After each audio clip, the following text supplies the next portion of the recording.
Halo, selamat pagi anak-anak. Bagaimana kabar kalian hari ini? Ya, Bapak harap kabar kalian baik-baik semua di sana. Meskipun pembelajaran ini masih PJJ, pembelajaran jarak jauh, semoga kita bisa melaksanakannya dengan baik. Dan sebelum kita melakukan PJJ pada hari ini di tahun ajaran baru dan di kelas baru, kita akan melakukan renungan singkat. Kita satukan hati kita berdoa.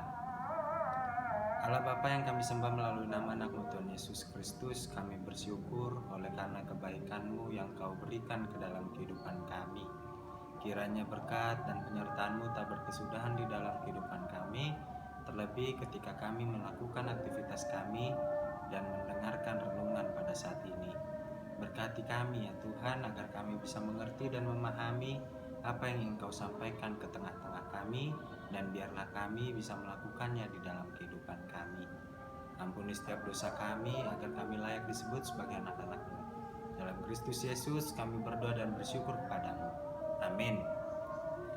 Anak-anak, sebelum kita memulai renungan, mendengarkan firman Tuhan, ada baiknya kita bernyanyi.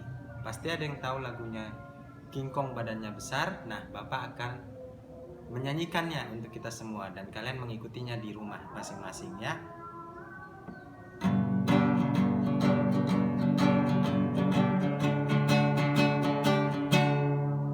King Kong badannya besar, tapi kakinya pendek. Lebih aneh binatang bebek, lehernya panjang, kakinya pendek. Lebih aneh binatang bebek, lehernya panjang, kakinya pendek. Haleluya, Tuhan Maha Kuasa. Haleluya, Tuhan Maha Kuasa. Sekali lagi ya. King Kong badannya besar, tapi kakinya pendek. Lebih aneh binatang bebek, lehernya panjang, kakinya pendek. Lebih aneh binatang bebek, lehernya panjang, kakinya pendek. Haleluya, Tuhan Maha Kuasa. Haleluya, Tuhan Maha Kuasa. Nah, sekarang kita buka Alkitab kita. Kita coba buka Bilangan yang ke-13 ayat yang ke-25 sampai ayat yang ke-33.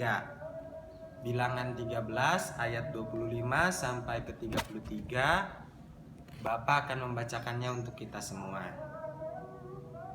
Sesudah lewat 40 hari, pulanglah mereka dari pengintaian negeri itu, dan langsung datang kepada Musa, Harun, dan segenap umat Israel di Kades.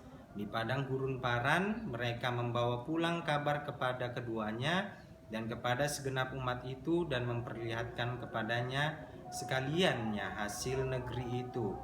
Mereka menceritakan kepadanya, kami sudah masuk ke negeri kemana kusuruh kami, dan memang negeri itu berlimpah-limpah susu dan madunya.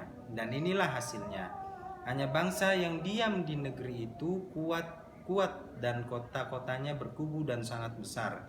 Juga keturunan Enak telah kami lihat di sana.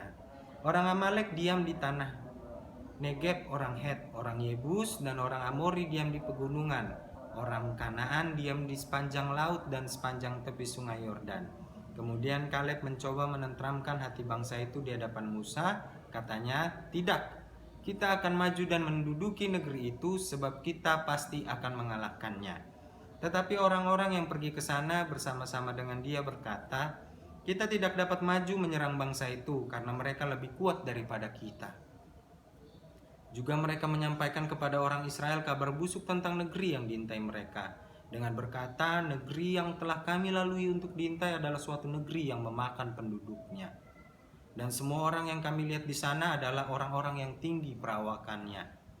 Juga kami lihat di sana orang-orang raksasa, orang enak yang berasal dari orang-orang raksasa, dan kami lihat diri kami seperti belalang, dan demikian juga mereka terhadap kami.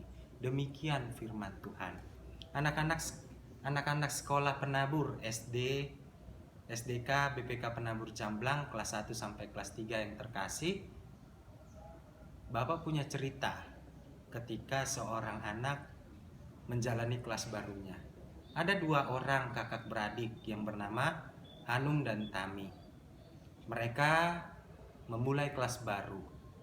Pada saat itu Hanum terlihat tidak bersemangat, berbeda dengan Tami adiknya. Ia terlihat bersemangat untuk belajar di kelas baru karena akan berjumpa dengan hal-hal baru dan teman yang baru. Hanum merasa tidak bersemangat karena ia merasa takut tidak bisa belajar dengan baik. Lalu si Tami bertanya, "Kakak, kenapa engkau cemberut?" Kata Hanum kepada adiknya, "Aku takut nanti soalnya sulit-sulit. Aku takut tidak bisa belajar dengan baik. Aku takut teman-teman tidak suka kepadaku." Lalu sang adik menjawab, Tami menjawab, memberikan jawaban kepada kakak. "Kakak Hanum, tenang saja. Tuhan akan membantu kita. Tuhan akan memberikan kita kemampuan," kata Tami kepada Hanum. Sehingga ketika memasuki kelas baru, Hanum memiliki semangat baru. Anak-anak, pernahkah kita berada di dalam rasa ketakutan? Tahukah kamu di dalam teks ini juga bangsa Israel merasakan ketakutan. Saat itu mereka akan tinggal di Kanaan. Untuk dapat tinggal di Kanaan, mereka harus menghadapi berbagai tantangan. Mereka merasa takut karena orang-orang Kanaan sangat besar-besar dan seperti raksasa. Mereka lebih hebat daripada orang Israel. Lalu di situ ada Kaleb menenangkan orang Israel dan berkata bahwa Tuhan akan melindungi mereka dan Tuhan akan memberikan kekuatan kepada mereka sehingga orang Israel menjadi semakin berani dan yakin untuk tinggal di Kanaan. Anak-anak, selama seminggu kita diajak untuk melihat berkat Tuhan. Salah satunya adalah dengan berada di kelas yang baru. Apakah kita bersemangat di kelas yang baru? Semoga kita bersemangat dan Tuhan Yesus memberkati. Amin. Kita berdoa. Bapa kami yang kami sembah di dalam nama anak-Mu Tuhan Yesus Kristus, kami bersyukur karena Engkau telah menyertai pembacaan firman kami. Biarlah apa yang telah kami dengar bisa kami lakukan di dalam kehidupan kami. Tidak ada rasa ketakutan di dalam hati kami karena kami yakin Engkau telah menyertai kami dan memampukan kami. Kami tidak takut akan kesulitan karena Engkau selalu menyertai kami. Dan berikanlah kami kesehatan, kekuatan, serta papa mama agar bisa membantu kami dalam proses pembelajaran di rumah. Ampuni setiap dosa kami ya Tuhan, di dalam Kristus Yesus kami berdoa dan bersyukur padamu. Amin.